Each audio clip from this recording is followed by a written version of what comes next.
Student, welcome to LFS in the session 2020-21। आप लोगों ने अभी 10th पास करके 11th में एडमिशन लिया है और आपने 10th बहुत अच्छे मार्क्स से पास किया है, मुझे यकीन है। और ये सब आपकी मेहनत का ही नतीजा है कि आप अब 11th क्लास में हैं। अब चूँकि नया सेशन स्टार्ट हो रहा है तो मैं आपके लिए एक नया जो सब्जेक्ट है कंप्यूटर साइंस इंट्रोड्यूस कर रही हूँ।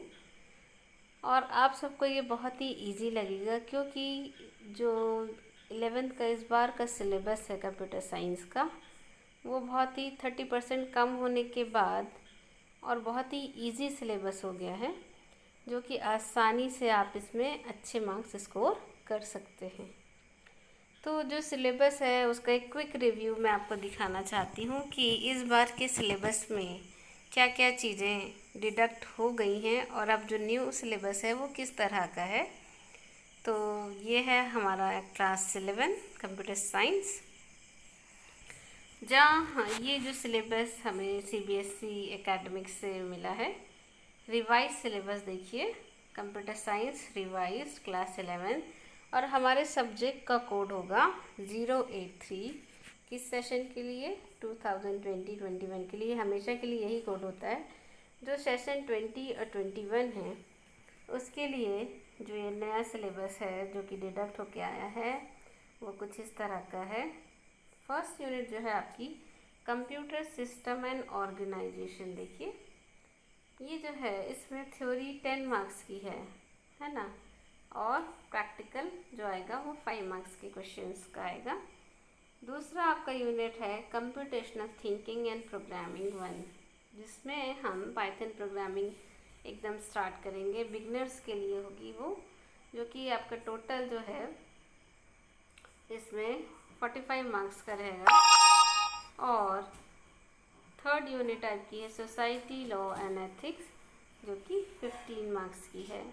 तो टोटल जो आपका थ्योरी पेपर है वो 70 मार्क्स का होगा और जो प्रैक्टिकल क्वेश्चन जो पेपर है वो आपका 30 मार्क्स का होगा। 70 और 30, 70 मार्क्स थ्योरी के और 30 मार्क्स प्रैक्टिकल के।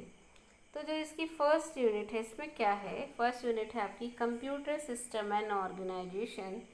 इसके अंदर है basic computer organisation, description of a computer system and mobile system, CPU, memory, hard disk, input output and battery. उसके बाद है सेकंड टॉपिक आपका टाइप्स ऑफ सॉफ्टवेयर, जिसमें है application software, system software and utility software. उसके बाद बारी आती है मेमोरी यूनिट्स। मेमोरी यूनिट्स आपने पहले भी देखा है, bit, byte, MB, GB, TB and PB। उसके बाद थोड़ा सा यह नया टॉपिक है आपके लिए बूलियन लॉजिक्स, जिसमें आप नॉट गेट, एंड गेट और net, nor, XOR, not, truth tables, ये सब पढ़ेंगे। उसके बाद आपकी जो सेकेंड यूनिट है, और इसमें थोड़ा जो फर्स्ट यूनिट है उसमें और भी कुछ है, वह है concept of compiler and interpreter, operating system, need for an operating system and brief introduction of function of operating system end user interface. Next आते हैं हम सेकेंड यूनिट पे, जो कि थोड़ी सी प्रोग्रामिंग बेस्ड है। इसको हम बोलते हैं कंप्यूटेशनल थिंकिंग एंड प्रोग्रामिंग 1। इसमें हम introduction to problem solving cycle है, analysing a problem, algorithm, designing, representation of algorithm, flow charts हैं, है ना, और स्यूडो कोड्स हैं। तो यहाँ पे हम जो पाइथन है उसके एकदम बेसिक जानकारी हासिल करेंगे। पूरी प्रोग्रामिंग होगी और बहुत ही इजी प्रोग्रामिंग है। जब आप हम इसको आगे बढ़ेंगे तो धीरे धीरे आप इससे बहुत ही फ्रेंडली हो जाएंगे पाइथन से।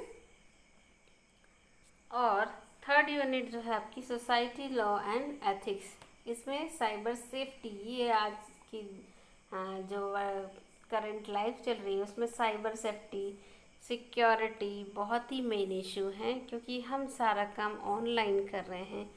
तो ऑनलाइन सब कुछ हो रहा है आजकल, क्लासेस हो रही हैं, शॉपिंग हो रही है ना, और बुक्स सेल हो रहे हैं, हर कुछ क्या हो रहा है, पूरा ई कॉमर्स पे बेस्ड है। तो साइबर सिक्योरिटी सबसे मेन इशू है। उसके इसके अंतर्गत हम पढ़ेंगे safety browsing the web, identity protection, confidentiality, social networks, cyber trolling and bullying, appropriate usage of social networks, spread and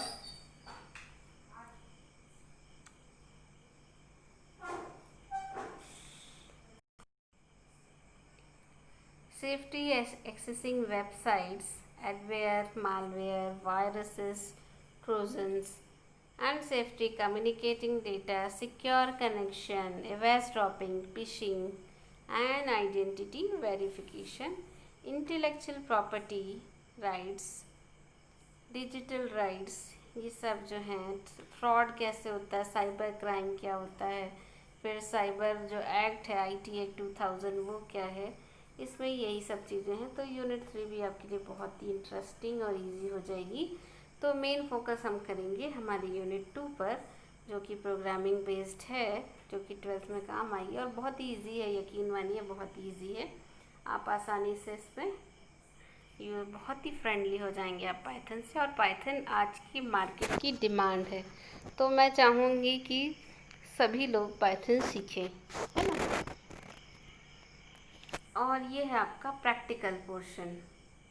Python programme 60% logic, 20% documentation. जो लैब टेस्टिंग है वो आपका 12 मार्क्स का होगा, 20 मार्क्स आपकी कोडिंग के। तो रिपोर्ट फाइल जो आप प्रैक्टिकल फाइल बनाते हैं और जो वाइवा है वो टोटल 10 मार्क्स का होगा, ठीक है।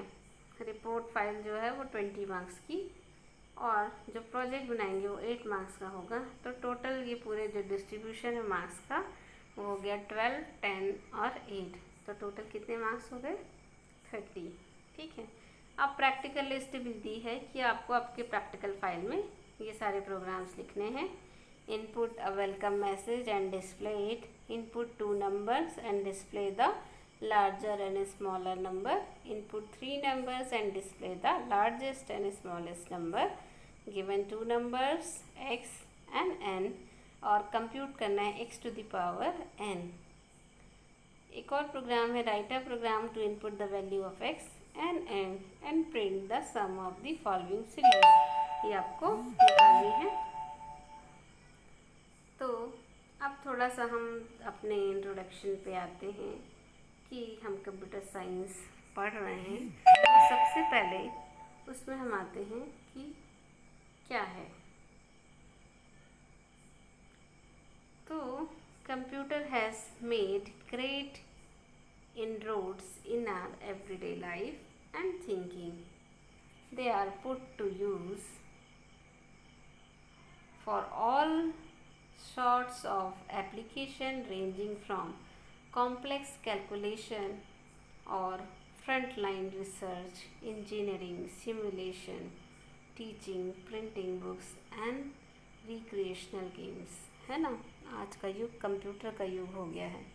हमारी पूरी लाइफ, दिन भर की पूरी लाइफ, हमारी सोच, सब कुछ कंप्यूटर बेस्ड हो गई है।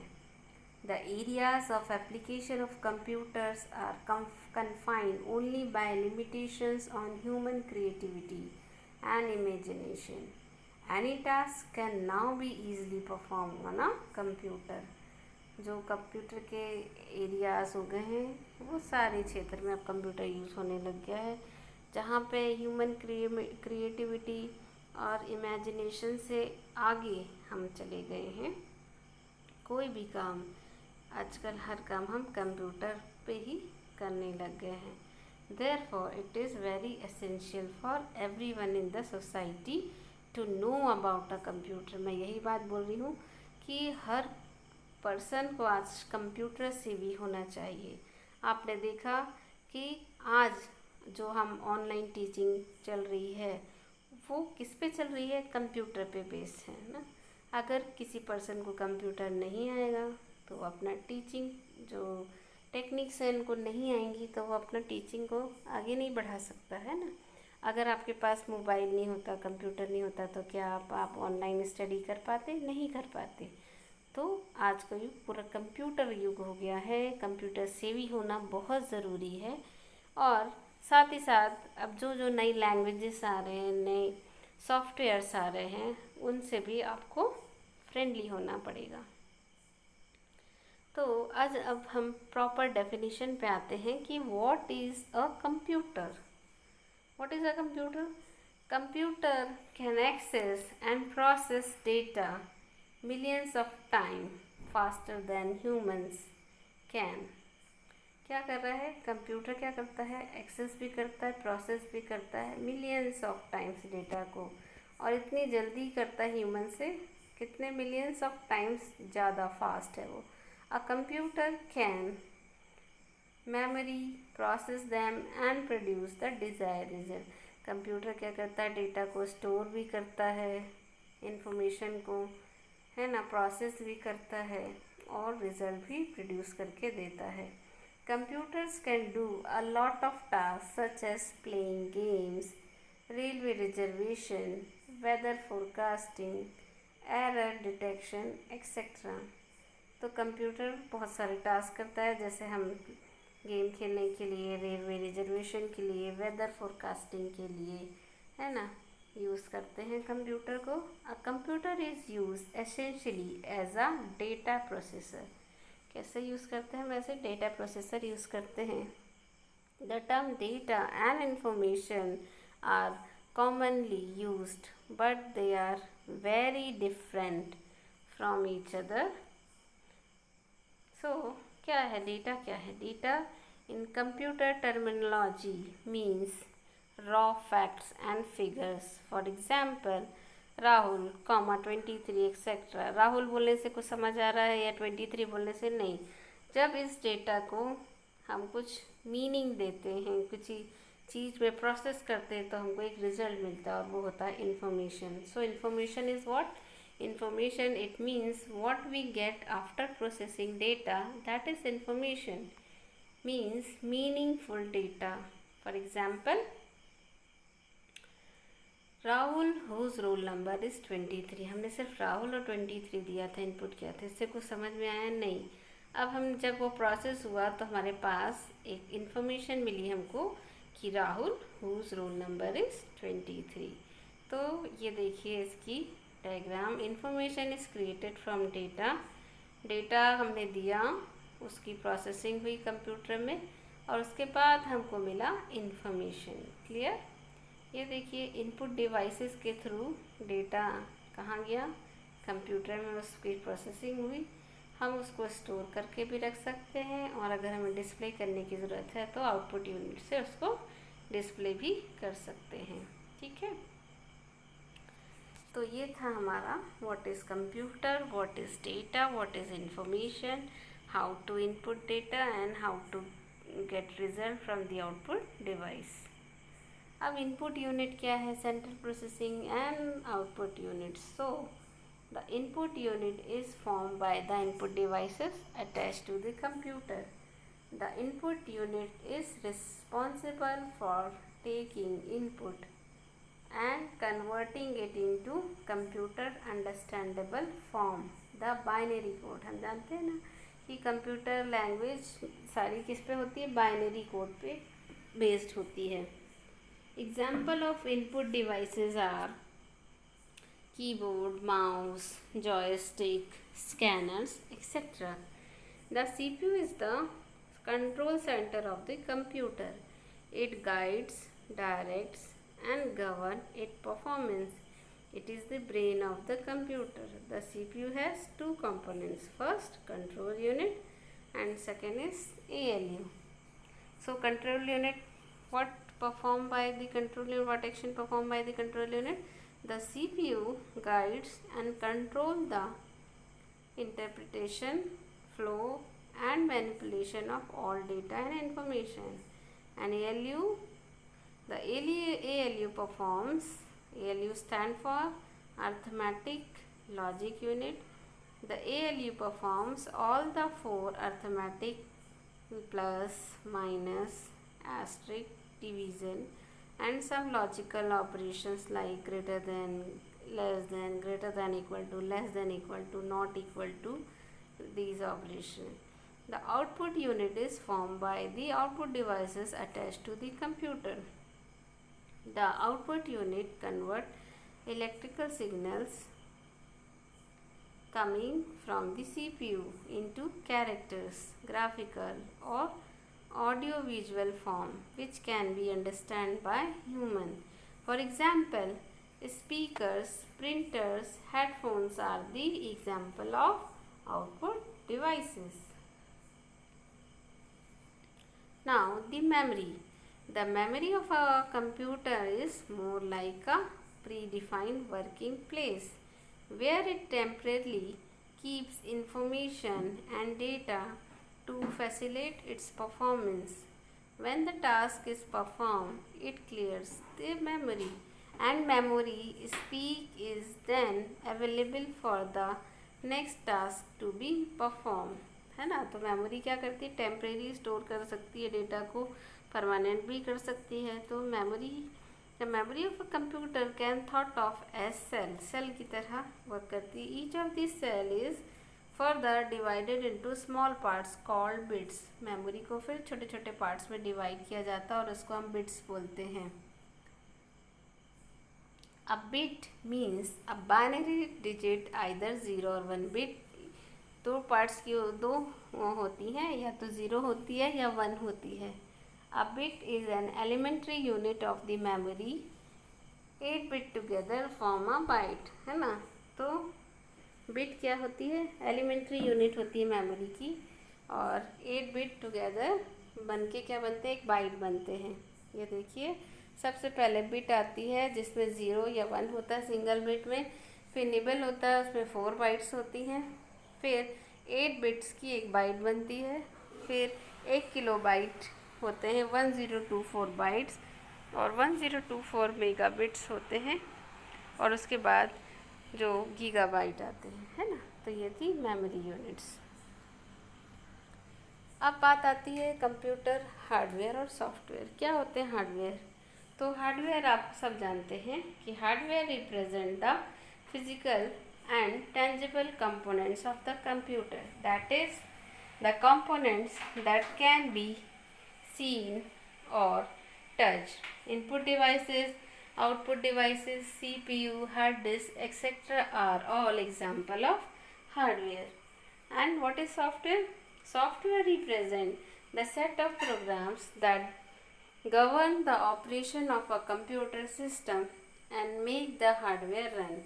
They are of three types, namely operating system, language processor, and application software, or the system software and the application software and the utility software.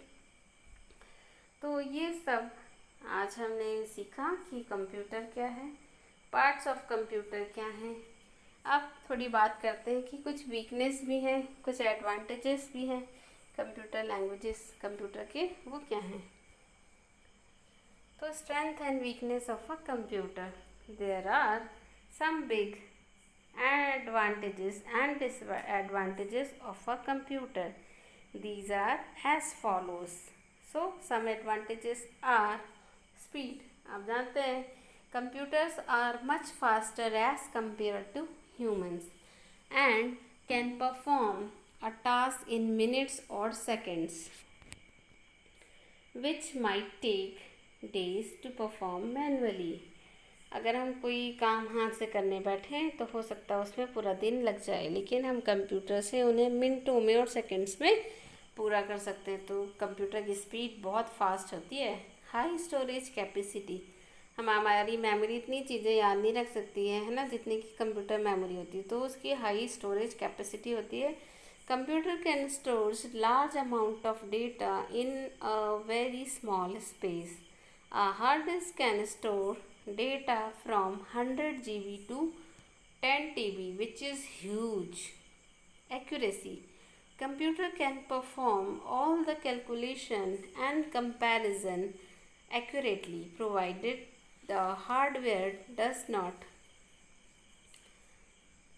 Mail function, है ना। अगर हार्डवेयर में कोई प्रॉब्लम नहीं हो तो बहुत एक्यूरेट रिजल्ट हमको देती है। Reliable, computers are immune to tiredness and boredom और fatigue, it makes them more reliable from humans. बहुत रिलायबल, ना वो थकते हैं, ना कभी बोर होते हैं, ना उनमें कोई परेशानी होती है, तो इसलिए कंप्यूटर बहुत रिलायबल हैं। वर्सटैलिटी, कंप्यूटर कई काम कर सकते हैं। Computer can perform repetitive job efficiently. हम अगर वो एक बार बार काम करेंगे तो हो सकता हमें इफ़िशेंसी नहीं आएगी, लेकिन कंप्यूटर वही काम को कई बार, लाखों बार भी कर लेते हैं, तब भी उनमें कोई भी एफिशिएंट यानी प्रॉब्लम नहीं आती। सो अब there are some disadvantage, lack of decision making power. Computer एक चीज़ ये है कि उसमें डिसीजन मेकिंग नहीं होती, पावर नहीं होता, यानी computer can not decide on their own. Computer के पास अपना कोई ब्रेन नहीं होता, हम उसको जो फंक्शन बोलते हैं, जो कमांड देते हैं, वही वो परफॉर्म करता है। But scientist are trying to solve this issue, लेकिन हमारे कंप्यूटर साइंटिस्ट इस इशू को भी सॉल्व करने में लगे हुए हैं। IQ 0, computer are dumb machine with zero IQ, they need to be told everything. इनका IQ कुछ नहीं होता, अपने से कुछ नहीं कर सकते, उनको हर चीज़ बतानी पड़ती है ना। तो दीज आर दी एडवांटेजेस और disadvantage. Hope you like this video. तो हम नेक्स्ट क्लास में और आगे के बारे में डिटेल पे जाएंगे। तो आज के लिए इतना ही। Thank you, bye bye.